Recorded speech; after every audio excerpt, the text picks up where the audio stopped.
welcome to the panel. The FIFA World Cup is around the corner, so only 2 months left. It will be 48 teams, over 100 matches competing in 3 different countries. And what's not only new is the format, but it's also the digital strategies and initiatives which have been implemented around the World Cup, from blockchain ticketing to prediction markets, mobile gaming, but then even the head of FIFA discussing a potential FIFA coin. My name is Jonathan, I'm the CEO co-founder of FANtium. With me we have 2 guests who are building and operating at the forefront of this change. So we have Kasper Jørgensen, he's the CFO of Mythical Games, a blockchain gaming studio behind FIFA Rivals, the official published game around the FIFA World Cup. Over 10 million downloads in total. Before being CFO at Mythical Games, he was part of the Web3 Foundation, where he was supporting the development of the Polkadot ecosystem. Then we have Jordi Mompart, also a pretty familiar face here at the conference, has been going here for many times. He's the head of research and AI of FC Barcelona, the infamous club in Spain. He's a driving force behind Barça Vision, the FC Barcelona's platform where you're unifying new technologies like blockchain, AI to drive digital engagement and just digitalization of the club. Before football, you were a professor of quantum physics, so I guess complexity is kind of your thing. So with this being said, let's get right into it. First question for you, Kasper. With the World Cup happening in already 2 months, I think FIFA Rivals has been now live for 10 months around. Millions of downloads. How important is the FIFA World Cup as a moment for the game, but then also for you as a company? Yeah, thank you. Obviously, FIFA and the World Cup is a huge thing for anyone that works together with FIFA.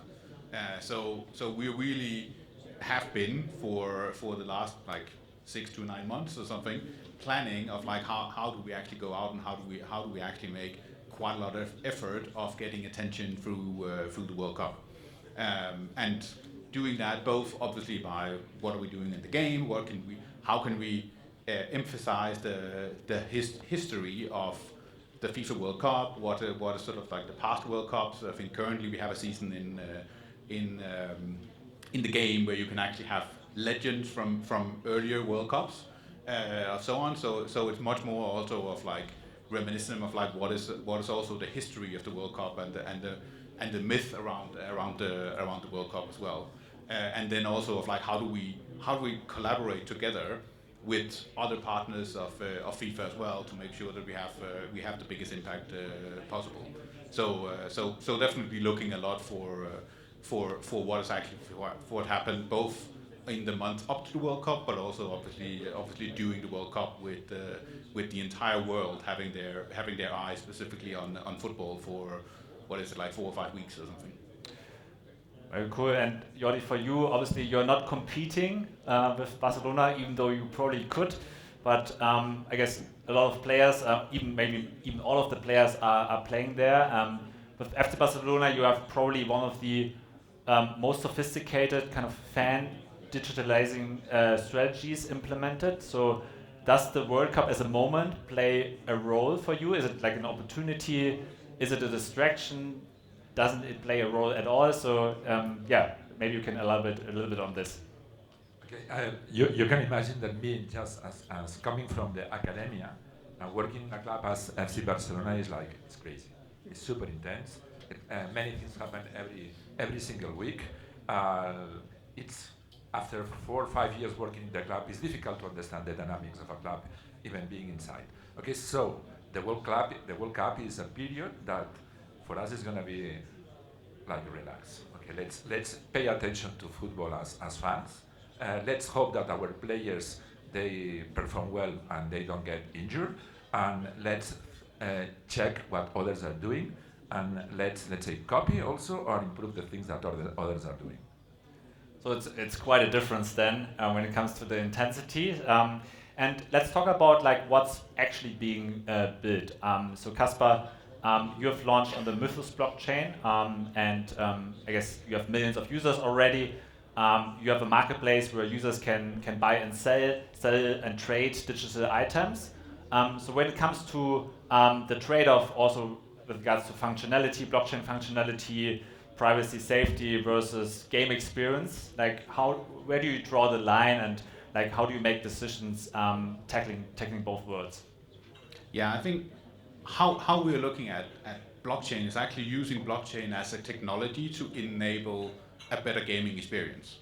I usually say it doesn't work that if the first experience you have as a gamer is you log into a game and then, this is a blockchain game, please set up your wallet and please do like 12 seed phrases, and if you lose the seed phrase then all your assets are gone forever. It's a horrible user experience if this is the first thing you get. So what we're looking a lot at is actually just making it easy for gamers that might not have any knowledge of blockchain of download the game, start playing. Like, it's an app in the App Store, you can go in, you can download it, you can start playing. You don't need to know anything about blockchain. But behind the scenes, we add on the blockchain layer. So all your assets in the games are stored on blockchain, and behind the scenes, you have your own wallet. So the user will never see it unless they really want to engage on the blockchain level. But what blockchain enables is to make a lot more sort of like real-world economic interactions in the game. So you can buy, you can sell the players, you can do secondary sales of players. So it's not only like, hey, you're buying stuff in the game store, but it's sort of like, I can sell whoever players I got, or if I got players along the way for playing, I can sell those ones to other gamers. So for us, it's very much of actually abstracting away the blockchain layer, but utilizing technology for actually making a much better gaming experience for the user. So I think that's really key about how to do it, because users and 10 million users, they don't care about blockchain. They want to play football, they want to play their football game. If blockchain can help them make a better gaming experience, great. But they don't want to deal with the blockchain complexity, but we can enable them to actually learn about it and what you can actually do with blockchain technology. Cool. And Jordi, I know you have mentioned in our direct conversation beforehand how also the partnership model has a little bit changed, and the best practices and things which don't work with partners. And you have obviously you work with for FC Barcelona, one of the biggest brands in the sports world. So you get approached, I guess, by a lot of partners who want to team up with you in a certain way. So maybe you can share a little bit on the best practices, what works, what doesn't, when it comes to negotiating and setting up these partnerships with interested brands working with you. Okay, so allow me to give a little of context, because there are many things that are common among many clubs, but others are, let's say, quite special from FC Barcelona. So FC Barcelona is a 126 years old institution. It's a non-profit organization.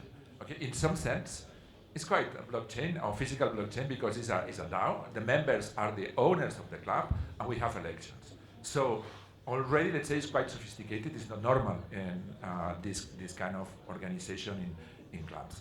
But then, as many more clubs, there are 4 revenue streams. The 4 revenue streams are sponsorship, more than partnership, sponsorship, so visibility, merchandising, TV rights, and ticketing. Okay, and the clubs are organized in a way to optimize these, let's say, these 4 revenue streams, which are quite, let's say, classical. But the clubs are big, or at least FC Barcelona, Real Madrid, we are very big, yeah? And there are other, let's say, assets that clearly now in short term, mid term are going to be very important, but still we don't know how to, let's say, to make them strong revenue streams for the club. And with this I mean data, was discussed before, I mean knowledge, and I mean digital content, digital experiences, digital products, digital services. For instance, we have an archive with 1 million images and videos of our full history. And this means football men, but also football women. It also means other sports, all the things that we have in the club. Because Our club is not only about men and football, it's many more things. So then, what the club is doing and has been done the last 3 years is organizing all the assets. So we have a subsidiary of the club for profit that is called Barça Productions that has all the digital content, from audiovisuals to tokens, avatars, wallets, e-games, e-sports, etc. And the idea is that first reorganize ourselves, all the assets allocated in a way that we could, let's say, activate them in an easy way. And we have started exploring, let's say, the activation of all these assets with partners. Things that we have done, for instance, the fan token with socios.com. Things that we have done ourselves. Already 3 years ago, we auctioned in New York, in Sotheby's, New York, and we showed this in the big screens of Times Square, the first NFT of FC Barcelona. Now NFTs are no longer as valuable as they were, but we like to innovate, to experiment. And it was a full success. It was first with Johan Cruyff, and then the second one was with Alexia Putellas, because women are important for us. It's a market that will grow, and it's also about corporate social responsibility. Then more things. We have a Discord channel. We have a Discord channel in which we have our target, let's say, users, fans, e-gamers that are more interested in technology, in innovation. We have also activated this. And then with partners, we mean that you know that there are many blockchain companies, Web3 companies, that they approach clubs because of visibility, which is okay. But they look for visibility because they think that with visibility, they will have more users, more onboarding, more wallets, more things will happen. And sometimes this is not the case. So instead of a sponsorship, much more interesting is to have real business partnership in which there are common projects, there is integration, and there is also visibility. Super interesting. And I think what I'm super interested in is when we look at the FIFA World Cup and the digital strategies which have been announced, and things like prediction markets, right? With a fairly new prediction market provider, simulation game on Netflix, mobile games, obviously, FIFA virus, potentially even a FIFA coin. We don't have anybody here from the FIFA, but I would be super curious to hear from you. Where are we in the cycle? Like, is this already a coherent kind of fan engagement or digital strategy? Is it purely experimental at this point? Is it pure monetization of IP? So Kasper, maybe you are the closest to FIFA, so maybe you can give your input on that. Yeah, definitely. I think FIFA is sort of like, as compared to clubs, very, very different, but also similar in certain kind of ways. Like just before I went on stage, I was just checking. I think FIFA has 211 member organizations that is a member of FIFA, and has as national organizations. Even like there are even organizations of like non-nations that are members of FIFA. And what we can actually do with all these engagement is that, and especially with anything on blockchain, is that you can very easily get this out to all these different organizations, and they can use it differently, and you can actually empower even like the smallest organizations to be a part of the larger group, because of obviously being if it's the French Football Association or the German Football Association, they're huge and can do things on their own. But if you're the football organization of Puerto Rico or something like that, you just don't have the same reach. But by being part of what FIFA is actually doing on how do you get football out, how do you engage with football, you can give those organizations the same visibility across the world. Obviously, depending on like how many fans are there everywhere, or what players do they have. Because sometimes I think even a small country, if they all of a sudden they have a superstar football player, that is sort of like where it becomes interesting, because it's like there's both the club visibility on it, but then all of a sudden when it's national games, then I think some of the fan engagement changes a bit, because like if you are Argentinian and you love Messi or something like that, that's great. You might be into Barca as well for that sake, but you can be Argentinian and be a fan of, I don't know, Arsenal or something like that, but still be cool with Argentina and you're cool with Messi, and then maybe you go to Barcelona as well because he's an old Barcelona player. So I think there's a lot of like these crossovers that actually happens there as well, and I think you see that as well in all the small organizations. So I think from a FIFA perspective, it's very much of like how do they go out and actually empower all these different national organizations, and how do we bring football to every single player? It's one of the things we were discussing very much with FIFA on the mobile game, because everybody into football has been playing the EAFC or the old FIFA game on a console. But if you are somewhere in Ethiopia, you don't have a console and a flat screen TV to play it on, but everybody has a football and everybody has a mobile phone. So you can download the game on your mobile phone, and even if you're sitting in the middle of Ethiopia or somewhere, you can play your FIFA game. And you can have a wallet and you can own these players and you can be a part of the fun. And I think that's very much of like where I think FIFA wants to go, and where we as Mythical Games actually play quite a big part of that, of actually democratizing access to all these football assets and the football experience for the entire world, not just for anyone with an Xbox or a PlayStation. That's a super interesting segue, because you mentioned the new audience, right? And I think what all of the initiatives have in common, they're targeting a new type of football fan. So super curious to use the last minutes to talk about that new football fan and how it differs also from the traditional football fan. Jordi, you mentioned, for example, Discord as one of the fastest growing communication channels with that new audience, and I would be super curious to find out, like with an organization like Barcelona, 125 years old, 400 million in fans, like how do you convince also internally the organization, when you have sports executives probably who haven't spent much time on Discord yet, to implement these technologies and formats within Barcelona without losing the cultural identity? Okay. So first of all, the club, and I would say all the clubs, are quite, let's say, strange institutions in the sense that they are emotional. So emotions govern many of the decisions, in particular in our club, because it's a non-profit organization, even more. So it's not about, let's say, sharing dividends with anyone. It's about scoring goals, and it's about entertainment. So this means that everything from, let's say, from the club, but also from the point of view of the fans, is about entertainment.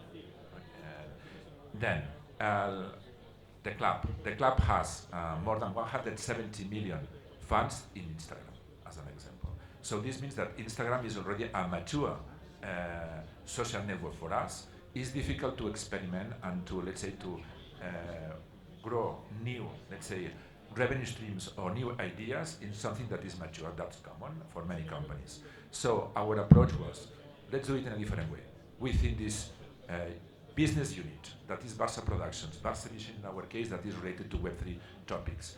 Let's create the official FC Barcelona channel in Discord from scratch, because we start from zero, and then we have the chance to explore, to experiment, and to fail. When things are mature, it's difficult. When things you are starting from scratch, you have the chance to fail.